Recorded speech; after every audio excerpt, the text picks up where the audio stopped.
thunder of jets in an open sky, a streak of gray, and a cheerful... A loop, a whirl, and a vertical climb, and once again you'll know it's time for the adventures of Rocky and Bullwinkle and friends. Starring that supersonic speedster, Rocket J. Squirrel, with his pal Bullwinkle the Moose, and a host of others. Hurry, Bullwinkle! The show's about to start! I'm coming as fast as I can. Wave to the people! Yay! Now what are you doing? Signing autographs. Let's see. John Smith. But your name is Bullwinkle. I know, but that's hard to spell.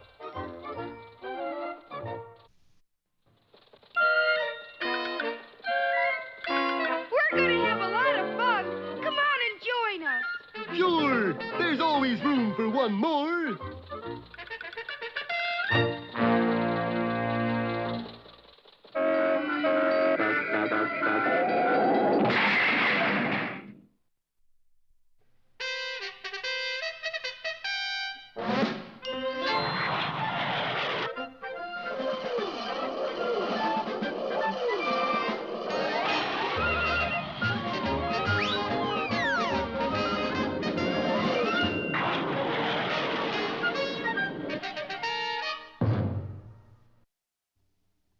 When our last episode was switched off in utter disgust by over 37 million anxious viewers, those two wrongs, Boris and Natasha, were proving they couldn't make a right bad idea. Think, darling, think. There must be something really rotten we can do today. I'm thinking, but the worst I come up with is helping to make Moose and Squirrel show 1 hour longer. Oh, just like you, darling. Always trying to help others get a little more pain out of life. Then suddenly a thought struck him like a 20,000-volt charge. Boris, you have great idea. No, but I have defective cord on electric pencil sharpener. I have it, darling. A contest. I like being evil because, in 25 words or less. I like it. And so the twisted and foul contest found its way to people in every walk of life. Hey, Gurney, my lunch is wrapped here in a paper telling about that evil contest. You figuring to enter? Gurney always was one to try a thing out first before he'd send it in. I hate to do this, but I've entered that contest. Help yourself. I'm entering too, so I've been selling fake jewelry all week. The wife's home with the real stuff. So by the time you find this note, Fred, I will be gone with a swag and maybe first prize in the contest. The contest was racing across the country like wildfire. Oh, it's gratifying to know there's still some bad left in the world. True enough, to enter a contest this vile, one would have to be a pretty low, contemptible, loathsome type. You left out naughty. A loathsome and naughty type, or just plain stupid. Hold up a minute, Rock. I gotta mail this contest entry blank in. Bullwinkle, you mean you entered that Why I Like Evil contest? Evil? I thought it said Weevil. Well, why should you like a weevil? 'Cause I had distributing rights on them for 2 years. I almost made a fortune. Almost made a fortune. Well, what happened, Bullwinkle? They had cotton all over him. It drove the prices down. And as sure as the post office department sells 4-cent stamps commemorating the birth of Raymond Navarro, Bullwinkle had come up with a winning entry in Boris's despicable contest. Listen to this. I like evil because I have complete distributing rights for it in Moosylvania. That's it. First prize. Back at the post office. Bullwinkle, do you realize that you mailed a contest blank that says you have the distributing rights on evil someplace? It's just for Moosylvania. Moosylvania? What's that? What's that? I wish I could remember.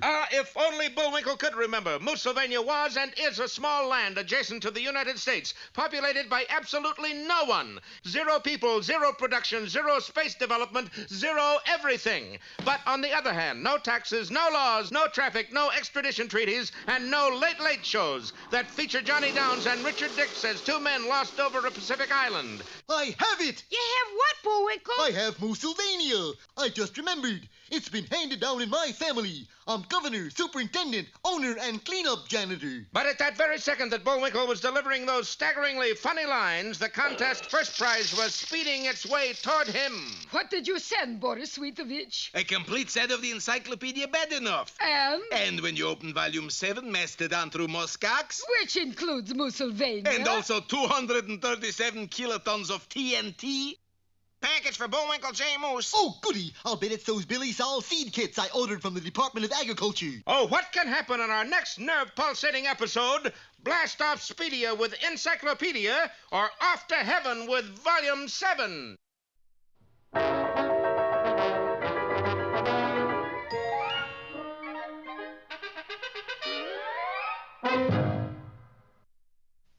And now it's time for... Time for the dancing fool, Bullwinkle. Again? And now for one of our special fairy tales. Yeah.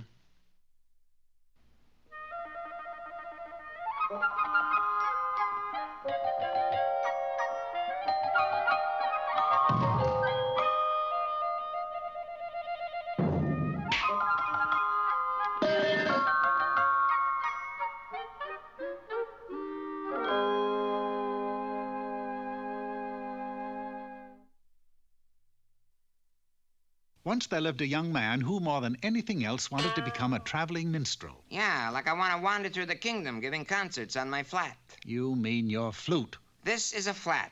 A flat is like a flute. You might say it's sort of a flat flute. He had practiced the flat for 5 years and at last felt he was ready for his debut. He rented the Hamlin Concert Hall, dressed in a variegated suit of clothing, billed himself as the Pied Piper. The house was filled, the lights were dimmed, silence fell over the great hall, and he began. Unfortunately, however, even after he had begun to play, the hall was still silent, for the flat was such a high-pitched instrument that no human ear could hear it. The only ones able to hear the flat music were the mice of the kingdom, and they did not like what they heard. Oh, my, no. Ooh, that is piercing. That's the flattest I ever heard. Let's cut out of here. I can't stand it. And with that, mice left the kingdom in droves. But the audience, still unable to hear a thing, just sat, waiting for the concert to begin. In fact, they sat for 2 weeks before they knew it was over. It seemed as though the poor Pied Piper was a flop as a flautist, but a roaring success as an exterminator. Doing the only thing left for him to do, he took his flat and opened up an exterminator business and was summoned by the king for his very first job. Hi, Highness. You have an exterminating job for me to do? Yes, I do. Fine. What's the pest? Rats, cats, bats, lice, mice? No, my mother-in-law. Mother-in-law? But mothers-in-law are human. Oh, yeah? You fat, pompous little worm! King or no king, you're a nincompoop! And let me tell you... That's human? But only mice are able to hear the flat music. And if your mother-in-law can't hear it, it couldn't possibly drive her away. Well, what do mice have that mothers-in-law don't have? Why are they the only ones that can hear your flat? Well, maybe it's something they eat, sire. This set the king to thinking. Eating lots of carrots gives you good eyes. Mice eat lots of cheese. Maybe that's what gives them good ears. I think that's logic, sire. I'm going to feed that old meanie cheese until it's coming out of her big ears. And with that, the king gathered up cheeses by the score and set them before his mother-in-law. Look, Mama, all for you. You open your big mouth now and eat all you want. You're being nice to me. What are you up to, Weasel? Nothing.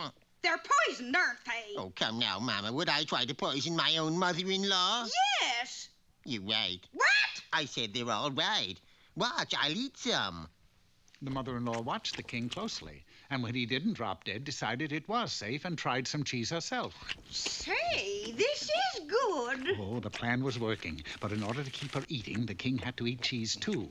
For 3 months, they ate gobs of Gouda, pecks of provolone, racks of Roquefort, and lots of Limburger. Finally, the king figured it was time to put the scheme to a test. Psst, Pipey, now, give a blat on your flat and we'll see what happens. Right, sire. What was that? It worked. The cheese had done the trick. They had both heard the flat clear as a bell. Now, the mother-in-law could be exterminated with no trouble at all. The king packed her bags, had a carriage waiting at the front gate so that she could make a quick getaway, and sent the piper off to do his stuff. The Pied Piper played his flat for the mother-in-law like he had never played before, but with rather surprising results. My, what haunting music. Where could it be coming from? Why, it's you. Yes, ma'am. Doesn't it give you that want-to-run-away feeling? Heavens, no, I simply love it. More. Play more. The Pied Piper, never having had anyone like his flat music before, immediately fell madly in love with the king's mother-in-law and played for her with all of his heart. Like, go, man, go! Oh, that awful flat music. Stop that this instant, you. I command you. See here, Runt. I happen to like flat music, and if you don't, you know what you can do. The king did know, and he did. He dashed to the waiting carriage and he sped away for parts unknown, never to be seen again. Now then, are you ready, dear? Yes, my love. It was quite clear that the king's mother-in-law and the Pied Piper were meant for each other, and they were soon married. In the months to follow, it was decided that all in the kingdom should be allowed to enjoy flat music. So the castle was converted into a concert hall, and flat concerts were held nightly. And, oh yes, to ensure the audience of hearing the music, the eating of cheese was highly encouraged. Instead of a popcorn stand, a cheese stand was put in the lobby, so when the patrons came to the concert... Yes, sir. Would you like some cheddar? No. Camembert? No. Gorgonzola? No. Well, for pity's sake, what do you want, then? Take me to your liederkranz.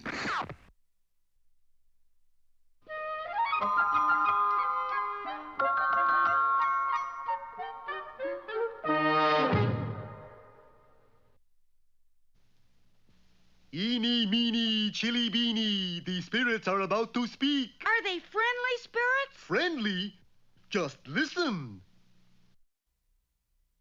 And now for the poetic part of our show, we present Bullwinkle's Corner. Greetings, culture crowd. Today's poem is an old Greek classic called The Horn. I translate. Little boy blue, come blow your horn. The sheep... Hold it, hold it. What? I forgot my music. Okay, let's go. That's kind of a big horn, ain't it? It's a big part. Oh. Little boy blue, come blow your horn. The sheep's in the meadow. The cow's in the corn. Psst.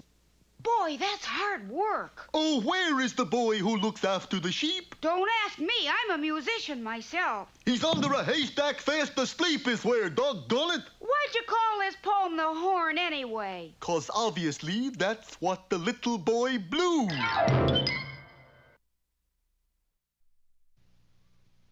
And now it's time... Time for that jolly juggler, Bullwinkle. Oh, dear. 3 at once.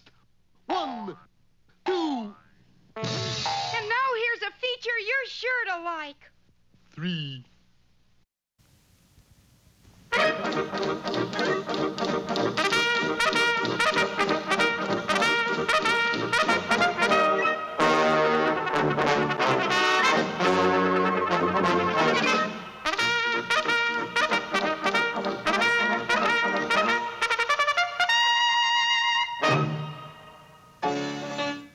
Sunset, the time of day when most Canadians bring home the bacon. And one Canadian brings home the ham. The Canadian is Dudley Do-Right, ace do-gooder of the mounted police. The ham, and he's usually boiled, is that arch-villain and scourge of 2 continents, Snidely Whiplash. Each day at sundown, Dudley brings Whiplash into the post and places him under lock and key. This is a waste of my time, Do-Right. Each night you lock me up, and each morning I escape. You shall not escape tonight, Whiplash. Dudley's optimism was based on the fact that he had set up an elaborate alarm system completely encircling the cell. He made one slight error. He locked himself in the cell, not Whiplash. Ta-ta, Do-Right. But on his way to the gate, Whiplash ran into trouble, for Dudley's horse, angered at finding water in the water trough, lashed out his great hooves in anger, striking a not too innocent passerby. 1 hour later, Inspector Fenwick, post commander, made a routine check of the jail. Ah, Do-Right, still up, I see. Yes, sir. I am keeping a vigil on Whiplash. That's doing it the Mountie way, my boy. I must get him out of my slick-down hair once and for all. Pen in hand, Whiplash outlined a daring plan. Here is the post. Up here is my sawmill. If I can lure Do-Right to the mill, I can destroy him forever. But how to lure him? Those evil eyes darted about the room until... To Nell with love, horse. Egad, that's it! This time he went in search of Dudley's horse. Once again he received a well-placed hoof, but he was prepared for it. And up he soared, out of the post. Do-right, I don't know how he did it, but Whiplash has escaped. Are you sure, sir? I mean, have you looked in his cell? You look, Do-right. By George, you're right, sir. He is missing. But never fear, I will bring him in. Again. At that very moment, his valiant charger was gobbling up a trail of oats that led to Whiplash's sawmill. Ah, here comes the horse. Step number 1 in my plan. And what a plan it was. The horse walked right into the trap and was made prisoner. And who will come after the horse? Not Dudley. He was having trouble locating the stable. Ah, fair Nell. Have you seen the stable lately? No, I haven't, Dudley, and I can't help you look for it. I have a luncheon engagement with your horse. Oh? Say, after lunch, would you ask him to saddle up? I have a job to do. Nell was on her way to the PX when she spied some familiar hoofprints. Dudley's horse. I'd know them anywhere. And off she went in hot pursuit. Aha, step number 2. The fair and lovely Nell is approaching. Nell, too, fell victim to Whiplash's terrible design. And who will come after Nell? Not Dudley. He was still searching for the stable. Pardon me, Inspector, but I seem to have misplaced the stable. No time to help you, Do-right. I'm due to make a speech at luncheon. With Nell and my horse? Yes. Inspector Fenwick scurried off. Then he, too, spotted the telltale tracks. That horseshoe print with a broken nail, that's Nell's left foot. By 3 in that afternoon, Whiplash had in his power Dudley's horse, Nell, the inspector, and most of the Mounties in the general area. What's keeping that dolt Do-right? He should have been here long ago. In case you're wondering, Dudley had found the stable. He was now looking for a way to get out of it. There must be a door somewhere. There was. It opened, and in walked a messenger boy. You, Constable, do right. I think so. Dudley took the telegram and ripped it open. Dear Dolt. Can't spell Dudley. Unless you come to my sawmill, I shall blow up Nell, the inspector, your fellow Mounties, and your horse. My horse! He arrived at the sawmill in jigsaw time. And you will let my horse go free if I surrender to you? Everybody goes free. The exchange was made. Inspector Fenwick, Nell, and the Mounties bid a tearful farewell and returned to the post. As for Dudley, he was tied to a chair infested with sticks of dynamite. Do right, you'll never do right again. A match was struck, the fuse was lit, and Whiplash dashed off over the horizon. Daddy, dear, don't keep looking out the window in the direction of the sawmill. It can't help. I know it, Nell. It's only Do-right we're losing, and yet... Well, there he goes. Just then, the door burst open and... It is me! I, sir! Dudley! Do-right. I fooled him, Inspector. I made him think I blew up. But how? With this record. It has 33 1/3 long-playing explosions on it. He only heard an explosion. But the sticks of dynamite. Don't worry about that, sir. I have them here. Do-right. Come down here.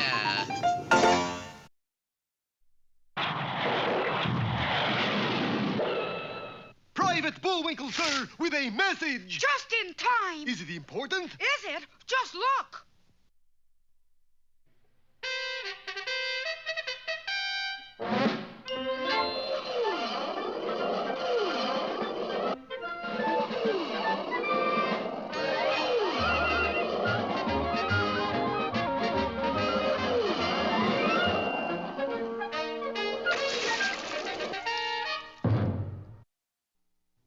In our last episode, Boris Badenov and his equally vicious friend Natasha had found the perfect way to acquire a lifetime supply of fiendishly tricky ideas. A contest. I like evil because in 25 words or less. It could be even bigger than the Sonny Tufts for President movement. And it was. Entries poured in from every corner of the world. Merle, don't you think as astronauts we ought to tell them the Earth ain't round? It's got corners? Shucks, Otis, lying to him might be a way to win that evil contest. Shifty people everywhere responded in 25 words or less. Shifty, or those whose cerebral functions respond conversely to the impulse transitions normally required for a motory reflex action. Or in other words, stupid.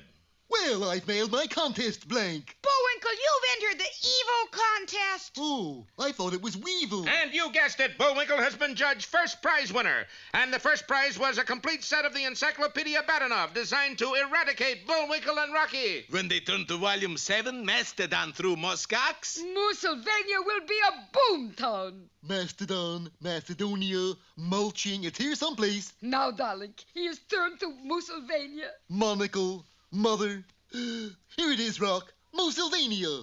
4, 3, 2, 1. Says here, Moosylvania, although eminently qualified for statehood in the U.S., has never made the grade. Huh, wonder why. If the flash lasts this long, the boom will be a Lulu. No flash and no boom boom Lulu, Boris.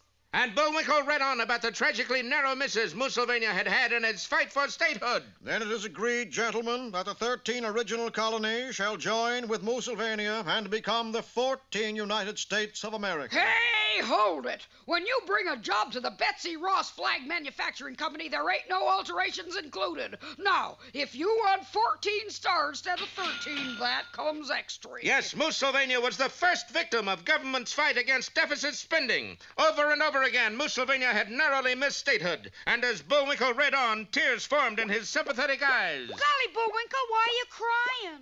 Well, Rock, it's because... Hello, Moose and Squirrel, first place contest winners. You sure you're reading about Moosylvania? Nope, that's why I was crying. 'Cause I can't read, and I was running out of stuff I'd memorized. Look, Moose, you got the wrong book. Eureka through Glefny. Show him, wonderful twisted genius. See? Mastodon, Macedonia, Mulching. Boris, no. Moosylvania. But seconds before the dreadful explosion, Rocky and Bullwinkle had slipped away to catch the 526 for Washington, D.C., where they were about to launch a gigantic campaign. Statehood for Moosylvania, Rock. Just think. Golly, Bullwinkle, just like Hawaii and Alaska. Gee whiz, Rock, they trying to get it too? But as the train flashed on, Boris Badenov was no longer idle.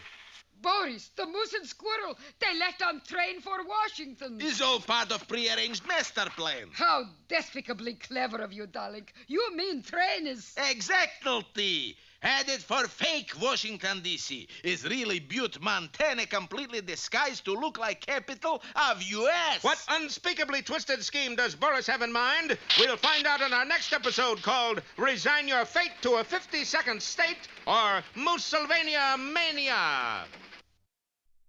Well,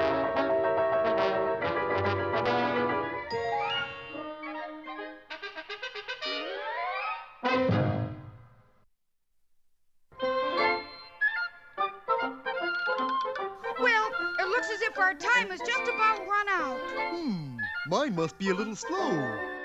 You got the credits, Bullwinkle? All on this itty-bitty card. Oop.